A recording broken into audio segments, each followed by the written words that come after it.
주변으로다가 도시로다가 몰려오는 과정이 50년대 제가 국민학교 들어가기 전후 그런 때 분위기가 아니었나. 그리고 거기에서 이루어진 많은 사람들의 그 새로운 터전을 갖기 위해서 무허가 집을 짓고 무허가 전기를 끌어오고 생존을 위해서 동대문 시장에 고무줄을 내다 팔고 이러한 그 아주 그 생존에 몸부림치는 모습들, 그리고 수없이 추운 계절에 변변치 못한 주택가 가옥들 또는 그 옷차림들 속에서 약한 소녀들이나 또는 나이 든 사람들이 겨울에 얼어서 그 추위를 이기지 못해서 죽어나가는 과정을 많이 본 내용이나, 또는 당시에는 거기가 공동묘지가 있었는데 아주 굉장히 큰 공동묘지였습니다.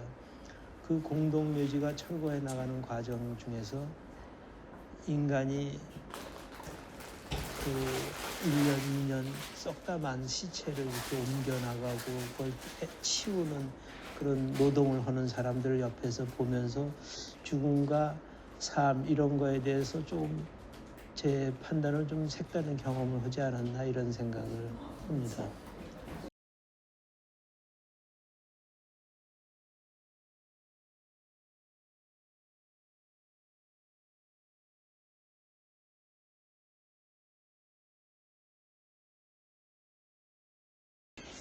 또 하나는 바로 그때쯤을 즈음해서 아마 이경성 선생님이었다고 기억을 하는데, 이경성 선생님이 장옥진 선생님에 대한 글을 쓴 내용을 보고 그분의 약간 기이한 행동이라든가 또는 그 아주 형태적으로는 또 굉장히 독창적인 면이 좀 있어 보이는 그 글에 빠져서 조금 영향을 좀 받고 스스로 좀 따랐던 일이 있었고, 뭐 학교는 3, 4학년으로 다 올라가면서는 당시에 77년, 8년 경우에는 거의 대학 미술이 고학년으로 올라가면서 추상미술로 미술 교육이 고정이 되다시피 해서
내가 태어난 이 한국이라는데 동양이라는 것,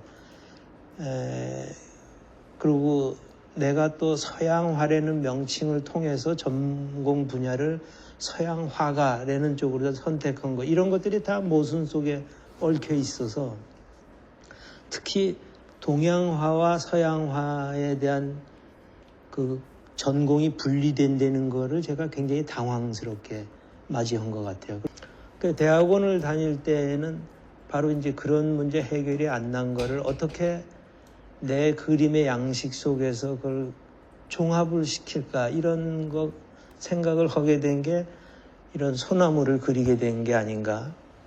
그리고 그 소나무를 그리게 된 거는 구체적으로는 물론 내 환경 속에서 그 소재를 선택하긴 했지만 미술의 양식 속에서는 제가 봤던 좋은 중국 화가들, 특히 그 학교에 아주 좋은 화집이 하나 도서관에 있었는데 그게 석도라고 하는 명말 청초의 화가인데 그 화가의 화집을 보면서 약간의 그 자연을 그린 그런 자연에 대한 숭고함 같은 거, 그 어떤 격 같은 거를 그 화집을 통해서 좀 느꼈던 것 같습니다.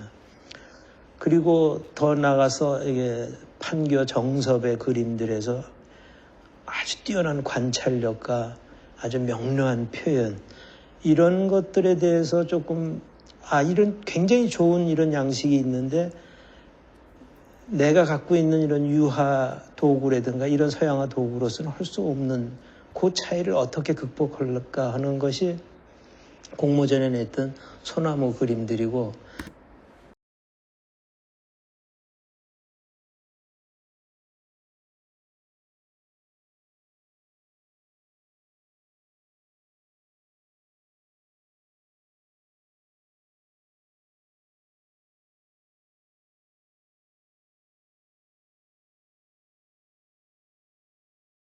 저는 제 그림의 가장 중심 소재나 주제라고 한다면은 서울이라고 하는 도시의 사람들을 마주했던 기억과 관찰, 그리고 그렇게 도시가 팽창해가는 과정 속에서 갖게 되는 심리적인 어떤 변화, 이런 것들이 제 작품의 가장 중요한 핵심이라고 합니다. 일반적으로 제가 이제 역사적인 소재도 그리기 때문에 그런 쪽으로 소개가 좀 됐습니다만 저 자신은 작품이 그쪽이 제일 많고 또 제가 가장 흥미롭게 보는 게 이 현실에 처한 도시에서의 어떤 삶 같은 거죠. 다른 말로 한다면 이 시대에 우리가 어떻게 변하고 있고 어떻게 변할 것인가 하는 것이 저한테는 저 자신에 대한 궁금증뿐만 아니라 다른 사람에 대한 궁금증이기도 하고, 그러한 궁금증들이 그림으로다가 저는 옮겨진다고 생각을 하고 있습니다. 그런 점에서 본다면 여기에 보이는 이 그림들은 전혀 다른 어떤 상상의 세계라고 볼 수가 있고, 또 역사 이전의 세계, 비현실적인 역사 이전의 어떤 신에 대한 이야기들이니까 제 중심 주제하고는 좀 다른 내용입니다만 어떤 면에서는 그것이 통할 수도 있다는 게, 이렇게 우리가 지금 이 도시의 그 현실을 어떤 면에서 보면 대단히 발전되면서 한편으로는 인간을 되게 구속하는 도시의 공간 자체가 우리에게 굉장히 공격적으로 다가온다는 느낌을 저는 가져요. 그리고 그 공격적으로 다가오는 것에 제 자신의 어떤 내부에서는 굉장히 반항이라고 할까, 뭔가 이렇게 거부감을 갖는데 그것이 어떻게 그림으로 나타났는지 모르지만 어쨌든 저 자신은 한 예를 들면은 지금도 제가 인사동에서 걷다가 왔습니다. 인사동에서 사람과 만나고 일로 옮겨오면서 그 많은 인파 속에서 이상한 분노 같은 느낌을 받았어요. 그건 단지 물리적으로 사람과 부딪혀서 오는 그런 짜증 같은 것보다도 뭔가 도시에 그 밀집되는 사람들의 그 집단, 그리고 그 집단 속에서 흐르는 묘한 방황 같은 거를 저는 그런 느낌이 와요, 왠지. 그리고 그 방황이라는 게 그 사람들을 비난해서가 아니라 저 자신, 뭔가 우리가 길을 가는데 한편으로는 좀 잘못된 부분, 잘못된 길들이 아닌가 이런 느낌을 도시에서 저는 받습니다. 그리고 제 그림 속에 그 주된 내용 중에 한 부분들은 그러한 부분들이 변환돼서 나온다고 보십니다.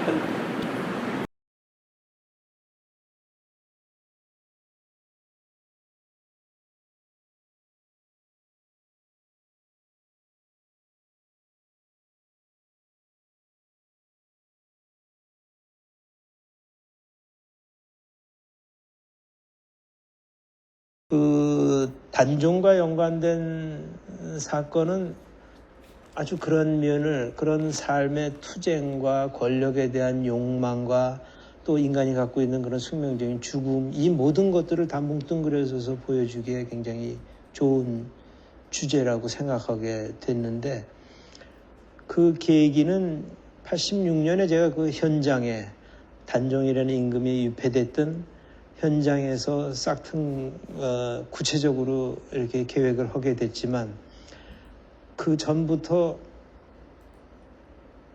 서구와 동양을 비교하면서 서구 미술이 갖고 있는 배울 점 중에 하나라는 것은, 한편으로는 서구 미술을 극복하려고 하는 그런 여러 가지 생각들을 하면서 그 소나무라는 소재, 동양적인 소재를 선택을 해서 동양화에 대한 생각도 고민도 하면서 작품을 했지만, 한편으로는 또 서양 미술을 극복하려면은 어떤 것들에 관심을 가져야 되는 것도 또 한편 생각을 하게 됐는데, 그런 그 양쪽의 그런 그 모순된 그런 관계들을 찾기 좋은 것이 역사라는, 지금은 역사라고 생각하지만 당시는 제가 역사라는 그런 관념이 없었어요.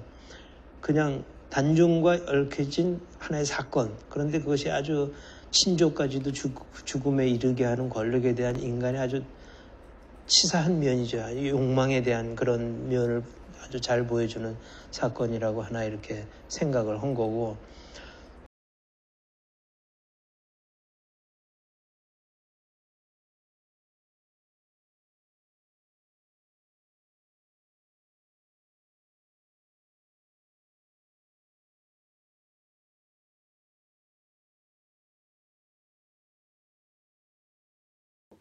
단지 비춰진 형상을 보는 거죠. 근데 비춰진 형상이라고 하는 것은 자기가 내부에 느끼는 그 아주 복잡한 감각들, 신체의 리듬들, 호흡들, 실제가 아닌 이미지, 이런 간극을 훨씬 느끼기 때문에, 한편으로는 제가 하고 있는 이 그림이라고 하는 것의 한계도 굉장히 극심하게 느끼게 되고, 또 그에 따라서 그 한계를 극복하려고 하는 의지도 더 강하게 생기는 부분인 것 같아요. Shaw's self-portraits capture his observation of himself, self-reflection, and even his agony over society.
우선은 그 서영 선생이 가지고 있는 예술관이나 예술 개념 자체가 서구 미술의 수용이라고 하는 근대적 그 패러다임 안에서 일어나는 미술 행위들, 양태들과 조금 거리가 있다고 저는 생각하는데, 그 남의 옷 입은 것 같이 뭔가 이렇게 미술이 늘 판타지로서 작동은 했지만, 뭔가 우리의 그 일상이라고 하는 것과 좀 조금 늘 거리가 있잖아요. 삐끄덕거리고 미끄러지기도 하고. 근데 그런 문제들을 극복하는 하나의 방법이었을 거라고 생각이 돼요. 그런 점에서 이제 공동체 문제에 대한 관심. 그건 뭐 도시 사람들을 그릴 때도 저는 이미 나타나고 있다고 생각하는데, 같이 사람들이 더불어 산다는 것이 뭔가 관계 형식을 맺고 그런 그 문제들이 도시 그림들에 이미 나타나 있죠. 근데 그것을 한 발짝 더 나가서 철암이라고 하는 상처받은 근대 도시, 근대성의 어떤 트라우마가 깊이 각인돼 있어서 지금도 사실 여러 측면에서 해결이 안 되죠. 뭐 근대 도시로서 가지고 있는 어떤 폐허화돼가고 슬럼화돼가는 그 모습 속에 작가로서 개입하고자 하는 하나의 문제가 있고, 그 문제에 개입하는 방식 혼자 개별적으로 그 작가 서용선으로서 가는 것이 아니라 하라텍이라고 하는 화가 공동체이자 뭐 거기에 화가들만 있지 않아요. 그 그림을 좋아하는 후원자들도 있고, 저 같은 사람도 있고, 그런 사람들이 같이 한 달에 한 번씩 매번 그 철안 그리기 프로젝트를 해서 거기를 방문하는 과정에서 어떻게 생각하면 현실로부터 소외받은 집단들일 것 같아요. 화가 집단도 마찬가지예요. 철암에 살고 있는 거주민들이나 거기에서 경제적으로 혹은 정치사회적으로 고립돼 있거나 소외된 지역뿐만 아니라 뭔가 현실로부터 뭔가 이렇게 유리된 듯한 화가 집단들이 한 달에 한 번씩 같이 가서 그림을 그리는 그 행사를 지속해서 지금 몇 년째예요? 15년째에 가까워오는데 150회가 넘어가는 상황일 거예요. 예. 그런 점에서 그 공동체에 대한 그 책무감하고 예술가로서 그것을 정치적으로 해결하는 것이 아니라 아티스틱한 미학적 차원의 문제로 그것을 치유하는 벽화 작업도 많이 했었고요. 많은 행사들도 했었고 전시회도 했었고, 아쉬운 것은 이런 거죠. 뭐 그렇게 해서 이제 철암이라고 하는 데가 미술계에 많이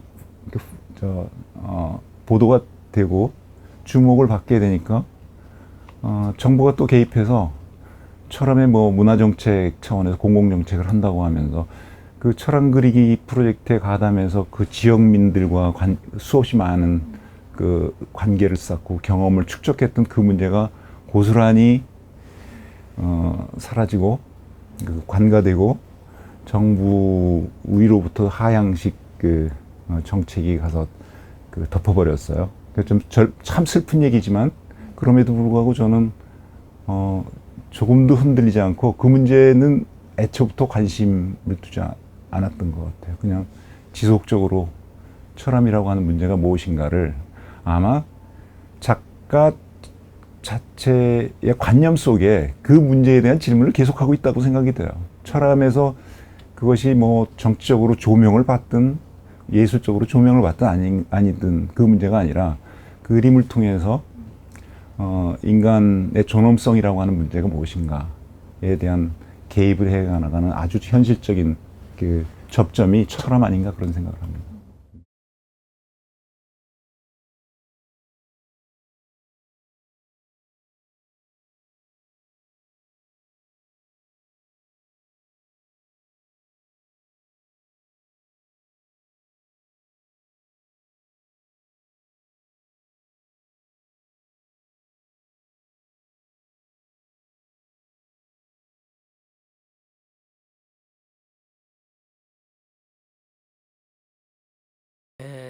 도시를 예를 들어서 우리가 생각해 보면은 자기가 거주하는 그 일상의 하루하루를 지나면서 처음에 갔을 때는 그 자기가 지낼 그 공간에만 관심을 갖다가 그 다음에 예를 들면 뭐 수포를 갔다 온다든가 물감을 사러 갔다 온다든가 하는 일상생활이 반복되면서 비로소 도시는 하나하나씩 눈에 들어오기 시작을 하는 거죠. 그러니까 예를 들어서 그 주변 가게들도 들어오게 되고 또 자기가 좋아하는 데와 아닌 데가 또 구분이 가고 이런 것들이 이제 서서히 우리 몸 속에서 이제 그런 인식이 일어나는 거죠. 피프스 애비뉴와 식스 애비뉴 그 사이에 있는 56가는 저한테 점점 익숙히 닿으면서 이제 큰 작업을 그거를 갖다 구성해서 여기에 보이는 이 건물의 형태 또는 로고 거기에 서 있는 사람들조차도 예를 들면 우리가 유럽의 많은 궁들 앞에 관광객들이 지나가는 거를 보면은 금방 이해가 되잖아요. 사람들이 저걸 보러 왔구나. 그렇지만 어느 공간은 그냥 사무 공간이라기 때문에 이러는 사람만 드나드는 공간도 있죠. 그런 것이 그런 환경과 함께 같이 읽히는 거잖아요. 여기 이 공간은 내가 여러 차례 뉴욕을 드나들면서 잠깐씩 짧게 방문을 했던 중에 유독 이 공간은 그 한가운데에서 그 공간을 이해하고 거기에는 아까도 내가 지난번에 얘기한 것처럼 저기에 서 있는 사람들을 나는 그렇게 느꼈어요. 노동하다가 퇴역한 사람들, 지금 현재 일을 하러 그러니까 이제 시내에서 이런 카페나 레스토랑에서 음식물을 배달해 주는 사람들 또는 누구와 약속을 했는데 그렇게 가운데 있는 사람은 그렇게 아주 어디서 시간을 보낼 수 없어서 건물에 저렇게 기대에 서서 시간을 약간 보내고 누구와 만나기로 한 약속인 것 같은데 그 약속이 그렇게 절대적인 것 같지는 않고 이런 느낌들이 나한테 전달해 들어온 거죠. 그리고 그것이 그 56가의 어떤 그 성격을 뉴욕 시내 중에서도 그 거리의 성격을 갖다가 보여주는 역할이 저런 이미지들이 한 것 같아요. 그런 것들이 아마 내가 좀 더 도시를 좀 더 잘 살펴보고 그런 자본의 흐름이라든가 노동의 현장이라든가 또 시민들이 일하는 일터로서의 도시를 이해한다면은 아마 저 그림이 좀 더 그리는 방법도 조금 또 달라지거나 또는 어디에 초점을 두어서 묘사를 더 하고 덜 하고 하는 것들이 이루어지겠죠. 그림을 그릴 때 글자가 그림 속에 들어가느냐 안 들어가느냐 하나의 그 그림 그리는 사람으로서 이제 선택을 해야 되는데 나 같은 경우에는 이제 그거를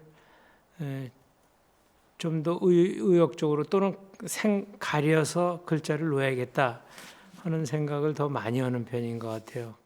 내 생각에 우리가 도시에서 사람을 볼 때 사람을 따로 독립해서 볼 수는 없기 때문에 어떠한 상황에서도 환경이라는 게 사람에 따르게 마련인데 특히 도시 같은 경우는 아마 그러한 간판의 글씨가 이 시대를 굉장히 나타내는 그런 특징적인 요소가 아닌가 하는 그런 걸 집어넣어야겠다 이런 생각을 갖게 되는 거죠.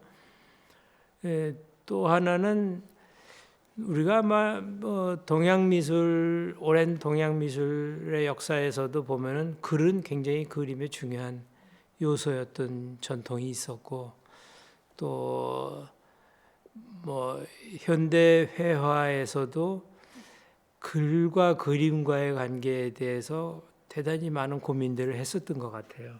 저 같은 경우에 그러한 그 글에 대한 내용을 글이라고 하는 것을 하나의 시각에 눈으로 볼 수 있는 어떤 추상적 기호로서 또는 의미 있는 기호로서 또는 시대적인 어떤 징표로서 중시하는 편이라고 할 수 있죠.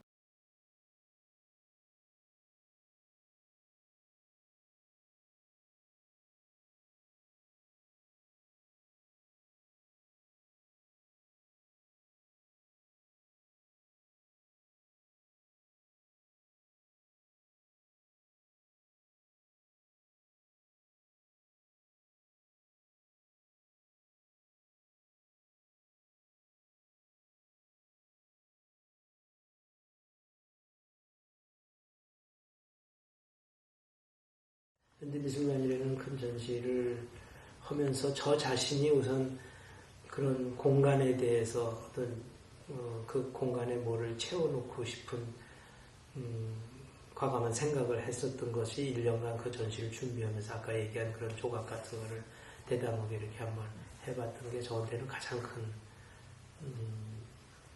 남은 그 느낌이라 그럴까 좋은 경험이었다고 생각하고 작가라는 사람은 작품을 해서 보는 사람하고 이제 어떤 작품을 통해서 소통을 하잖아요. 그 중에 이제 많은 그 작품 관람자도 있고 미술 관계하는 분들도 있고 우리 한국 사회에서 뭐 많이 소개가 된 것 같아요.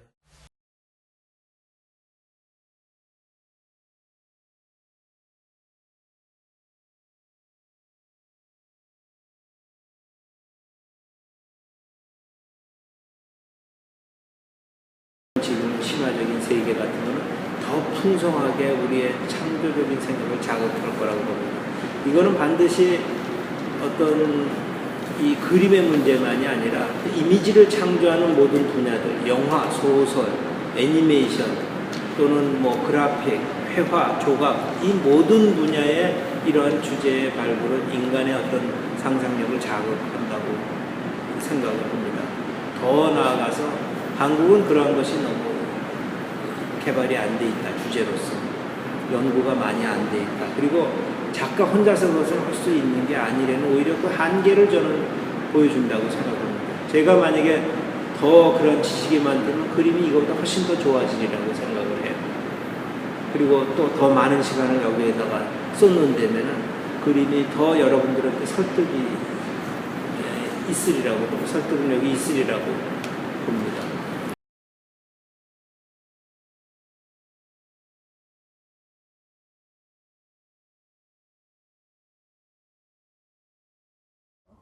특징이기 전에요. 기본적으로 서영선 선생 작품 세계는 드로잉이라고 하는 단단한 베이스 위에 이렇게 구축된 세계라고 저는 생각해요.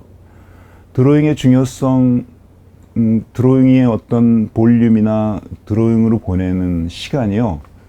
아마 한국의 어떤 작가들한테도 유래를 찾아볼 수 없을 거요. 저는 그 점이 서영선 다음이라고 저는 생각합니다. 그러니까 아웃풋으로 나온 어떤 결과로서의 작품이라고 하는 문제가 늘 관심일 텐데 작가들한테 그 작품으로 형상화되기 전에 수없이 많은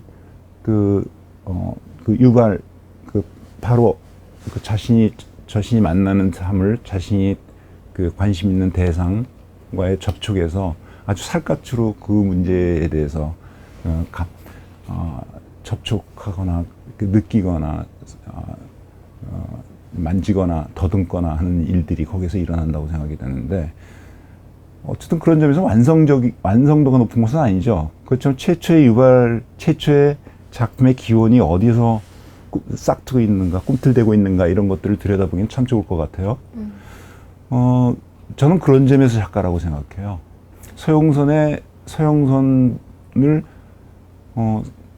서영선 작가한테 당신이 작가인 것을 가능하게 하는 최초의 그 부분, 바로 그 드로잉에 관한 관심, 그리고 무슨 일이든 탐색적이고 탐구자적으로 접근해 들어가는 문제, 재능이 먼저 간다거나 어떤 예술이라고 하는 어떤 허위 의식이 앞서 나가는 경우를 한 번도 못 봤어요.